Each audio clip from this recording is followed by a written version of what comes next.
সেও এক শুক্রবার ছিল। রেশন দুর্নীতির তদন্তে সন্দেশখালীর সরবেরিয়ায় গিয়ে আক্রান্ত হন ইডি আধিকারিকরা। এও এক শুক্রবার। এবার পুর নিয়োগ দুর্নীতির তদন্তে নথির খোঁজে 3 জায়গায় ইডি আধিকারিকদের হানা, কিন্তু সন্দেশখালীর স্মৃতি টাটকা। তাই এবার বাড়তি নিরাপত্তা, বাড়তি বাহিনী, তাদের অ্যান্টি রায়েট কিট রয়েছে, তার সঙ্গে এরিয়া ডমিনেশন চলছে। সরাসরি লেকটাউনের ছবি দেখাবো। শ্রীভূমিতে দুটি বাড়ি মন্ত্রী সুজিত বসুর, পুরনো এবং নতুন বাড়িতে সুজিত বসু রয়েছেন। ভিতরে তাকে জিজ্ঞাসাবাদ করা হচ্ছে। বেশ কিছু নথির খোঁজে সকাল থেকে তল্লাশি, প্রায় 5 ঘন্টা হয়ে গেল সেই তল্লাশি হয়েছে। বাইরের ছবিটা একবার দেখুন।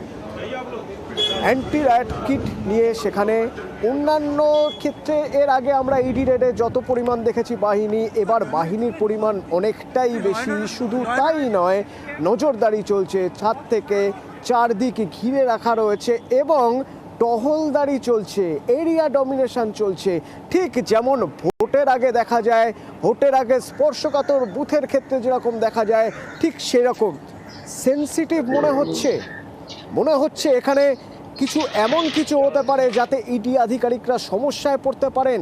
সেই রকম আশঙ্কার জায়গা তৈরি হচ্ছে, নাকি বাড়তি সতর্ক, প্রয়োজনের থেকেও বেশি সতর্কতা নেওয়া হচ্ছে যাতে সন্দেশখালীর মতো ঘটনা না ঘটে। সরাসরি আমার প্রতিনিধি অমিত রয়েছেন, অমিতের সঙ্গে একবার কথা বলবো। অমিত, শ্রীভূমির যে ছবি আমরা দেখছি, তুমি তো স্পটে রয়েছো, এখনো পর্যন্ত কত বাহিনী সেখানে রয়েছে? এবং যদি আমি একটু আশপাশের ছবি দেখাতে বলি, তো যে ছবি আমরা দেখতে পাচ্ছি সেখানে এরিয়া ডমিনেশন হচ্ছে, কোনো জটলা থাকলে সরিয়ে দেওয়া হচ্ছে। এই তৎপরতা কেন?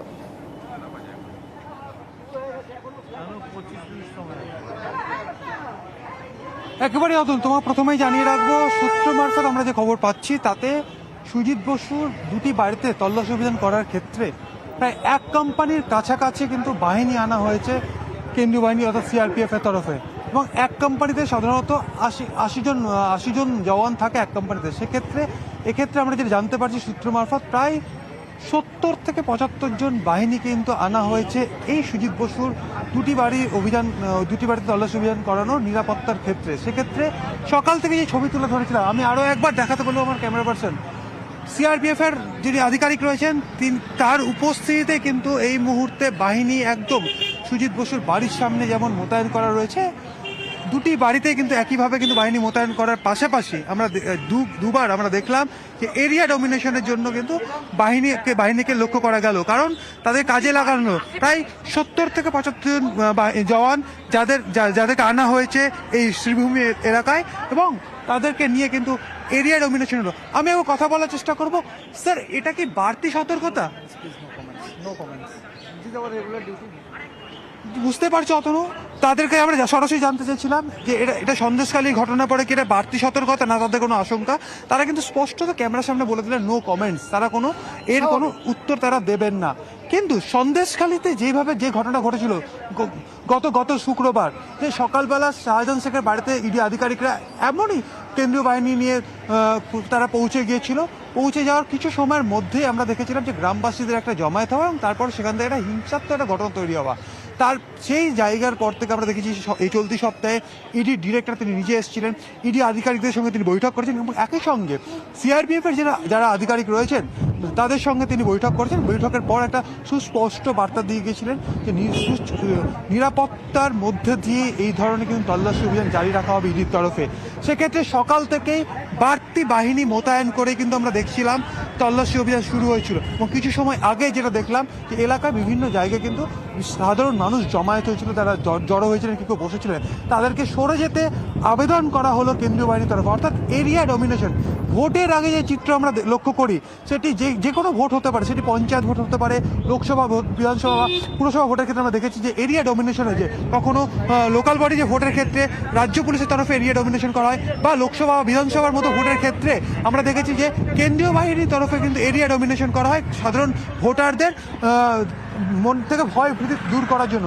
কিন্তু গত সপ্তাহের সন্দেশখালীর ঘটনা, অমিত আমাদের সঙ্গে থাকো। এই যে বলছে এরিয়া ডমিনেশনের কথা, যেরকম সাধারণত ভোটের সময় দেখা যায় একটা সাজো রব স্পর্শকাতর বুথের সামনে এরিয়া ডমিনেশন হয়, সেই এরিয়া ডমিনেশনের আজকের ছবিটা কেমন ছিল, আমরা আমাদের বুমে কি ধরা পড়লো, আমাদের ক্যামেরায় কি ধরা পড়লো একবার দেখাই।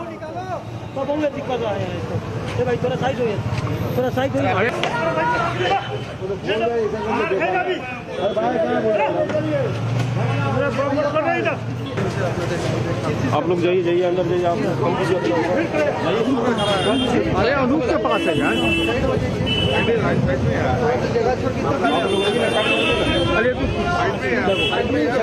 बाबू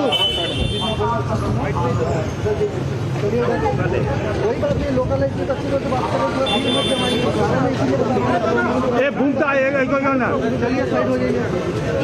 नहीं कुछ करने का देंगे भी नहीं।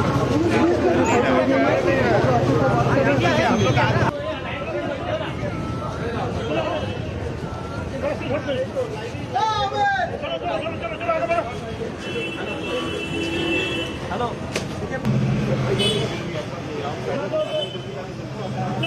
ना ना आठ से ना वो सीआरपीएफ 8 से तुम्हारे ये बाएं तरफ वाला है क्या? लाइव लाइव जाइए आप लोग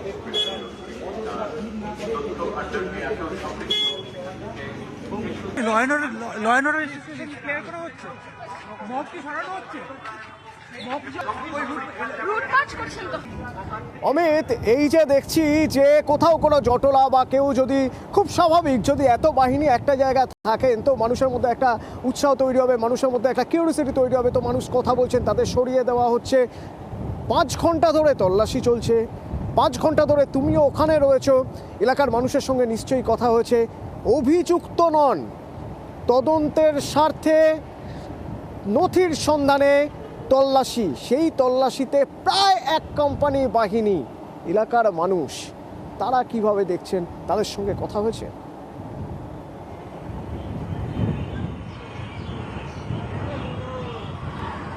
দেখো, অভিযুক্ত নন প্রথমেই বলে রাখা ভালো, কারণ এই তদন্তের স্বার্থে কিন্তু তল্লাশি অভিযান চালানো হচ্ছে এবং এই তল্লাশি অভিযান চালাতে গিয়ে আজকে আমরা দেখি সকাল থেকে যেভাবে দুটি বাড়িতেই বাড়ির চারপাশ ঘিরে কেন্দ্রীয় বাহিনী মোতায়েন করা হয়েছে এবং কিছু সময় আগে থেকে যে ছবি আমাদের ক্যামেরায় ধরা পড়লো, নজিরবিহীন ছবি। কারণ এই ধরনের তল্লাশি অভিযানে কিন্তু এইভাবে কিন্তু কোনো রকম রুট মার্চ করা বা এরিয়া ডমিনেশন ছবি কিন্তু আমরা কখনো দেখিনি। সন্দেশখালী ঘটনার পরে আজকের যে ঘটনা, সেই ঘটনা সত্যি নজিরবিহীন। সেক্ষেত্রে এলাকার মানুষের সঙ্গে তারা কথা বলেছেন, এলাকার মানুষ কিন্তু সরে যেতে বলেছেন।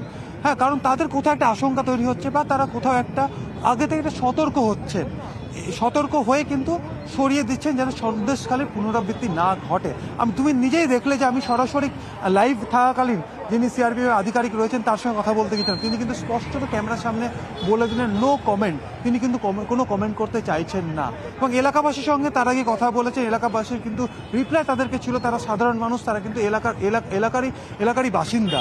এই জায়গাটাই কিন্তু একটা বড়সড় একটা জায়গা তৈরি হচ্ছে যেখানে সাধারণ মানুষ যারা এলাকার বাসিন্দা তারা সকাল থেকে হঠাৎ করে দেখলেন যে সকাল থেকে সিআরপিএফ এলো, সিআরপিএফ আসার পর ইডি আধিকারিকরা পৌঁছে গেলেন এবং এত সংখ্যায় সিআরপিএফ এসছে। তুমি যে বিষয়টি বলছিলে, কোথাও গিয়ে তাদের মধ্যেও কিন্তু একটা মানে জানার একটা চেষ্টা কি হচ্ছে বা এত কেন বাহিনী, এই একটা বিষয় কিন্তু তৈরি হচ্ছে। স্বাভাবিক একটা কিউরিওসিটি তৈরি হবে যে এত বাহিনী হঠাৎ করে, তাহলে এখানে কি হচ্ছে, স্বাভাবিক। এবং বাহিনীর কাজ করছে, তদন্তকারীর কাজ করছেন, ঠিক যেমন করছেন লেকটাউনে শ্রীভূমিতে, ঠিক তেমনই করছেন বউবাজারে। সেই বউবাজারের ছবিও দেখাবো এবং তারই পাশাপাশি বিরাটিতে, সেখানেও রেড চলছে। প্রায় 5 ঘন্টার উপর হয়ে গেল রেড। জানিয়ে আজ ঠান্ডা আছে তাপমাত্রা, হাওয়া অফিস বলছে তাপমাত্রা স্বাভাবিকের থেকে 2-3 ডিগ্রি কম, কিন্তু রাজনীতির পারদ শুক্রবার সকাল থেকেই চড়তে শুরু করেছে। চোরেদের বাড়িতে ইডি যাবে, সিবিআই প্রাথমিকভাবে যাদের তদন্ত করেছে নিয়ম পদ্ধতি অনুযায়ী ইডিকে তারা হ্যান্ডওভার করে। It's a system. সুজিত বসুর পিএ সহ ওখানকার সাউথ দমদমের চেয়ারম্যান পাঁচুবাবু সহ যাদের জিজ্ঞাসাবাদ করা হয়েছে, বরানগরের চেয়ারম্যান সহ, তাদের কাছে মেটেরিয়াল পেয়েছে বলেই এনফোর্সমেন্ট ডাইরেক্টরেট আজকের পূর্ণ দিনে পূর্ণ কাজ করতে ভোর বেরিয়ে পড়েছে। এরা প্রত্যেকে যুক্ত, অপর্ণা নিয়োগী যুক্ত, 70টা পুরসভার চেয়ারম্যান এবং তৃণমূলের নেতারা যুক্ত। ব্যাগ গোছানো শুরু করুন, সঙ্গে শীতের জিনিসও রাখবেন। সম্পূর্ণ রাজনৈতিক উদ্দেশ্য প্রণোদিত এই গোটা ঘটনাটা ঘটছে বিজেপির অঙ্গুলি হেলনে, বিজেপি তৈরি করে দেওয়া প্রতিহিংসা রাজনীতির স্ক্রিপ্টের উপর দাঁড়িয়ে বিজেপি নেতারা তাদের প্রতিদ্বন্দ্বীদের লিস্ট এজেন্সির কাছে পৌঁছে দিচ্ছে। বিজেপি পারছে না লড়তে, বিজেপি হেরে যাচ্ছে, তাই তারা ব্যবহার করছে কখনো সিবিআই, কখনো ইডি, কখনো এনআইএ এজেন্সিগুলি দিয়ে হ্যারাস করছে। সিবিআই এর FIR named Suvendu Adhikari, registered চোর শুভেন্দু অধিকারী, কেন তার বাড়িতে রেড হচ্ছে না? তার বদলে বেছে বেছে নেগেটিভিটি তৈরির জন্য তৃণমূলের বাড়িতে এই জিনিসগুলি করা হচ্ছে। স্লোগান শুনতাম খেলা হবে খেলা হবে, আমাদের কবে হবে? এখন খেলা শুরু হয়েছে, খেলা চলবে এখন। এই যে দুর্নীতি রন্ধ্রে রন্ধ্রে ছেয়ে গেছে পশ্চিমবাংলায়, যারা করেছে তারা তো ছাড় পাবে না। শুরু হয়েছে, চলতে থাকবে। এখন দুর্নীতিমুক্ত বাংলা করার জন্য এই লড়াই চলছে। যত লোকসভা এগিয়ে আসবে আমার বাড়িতে হয়েছে, এটা হবে। ওদের যত শক্তি আছে ওরা লড়াই করুক, আমরা মানুষের মাঝখানে যাব, কোনটা ঠিক কোনটা খারাপ সেটা বলবো। দেখুন, হেনস্থা জবের থেকে বিজেপি এসছে আমাদের করছে, যারা অবিজেপি রাজনীতি করে তাদের সবাইকে হেনস্থা করছে। ওরা হেনস্থা করুক, আমরা যদি সততার পথে থাকি আমায় কি করবো? এটা একটা পলিটিক্যাল স্টান্স। বিধায়ক তাপস রায়ের বাড়ি বউবাজারে, সেই বাড়ির পাশে যে অফিস, সেই অফিসেও তল্লাশি জানিয়ে সোশ্যাল মিডিয়ায় সরব দেবাংশু ভট্টাচার্য বলছেন, কয়েক দশকের রাজনৈতিক জীবনে যে লোকটার গায়ে একটা পেনের কালির ছিটে অবধি কেউ লাগাতে পারেনি, সেই তাপস রায়ের বাড়িতেও ইডি। এরপরেও বলবেন এদের দেখলে মানুষ ক্ষেপে যায় কেন? শেষে লিখেছেন, আজ আপনি শাসক কাল থাকবেন না, সব ইয়াদ রাখা জায়গা, মনে রাখবেন দিল্লির সাহেবরা।